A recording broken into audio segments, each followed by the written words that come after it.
Back news. టీడీపీపై మాజీ MP Rayapati Sambasivarao కుమారుడు రంగారావు చేసిన వ్యాఖ్యలను టీడీపీ సీనియర్ నేత రాయపాటి శ్రీనివాస్ ఖండించారు.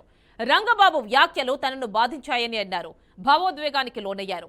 రంగబాబు ఆలోచనలు ఏంటో తనకు తెలియదన్నారు. చంద్రబాబు లోకేష్లపై వ్యాఖ్యలు చేయడం సరికాదన్నారు. ఏదైనా సమస్య ఉంటే నేరుగా వచ్చి సామరస్యంగా చర్చించుకుంటే సరిపోతుందని హితవు పలికారు.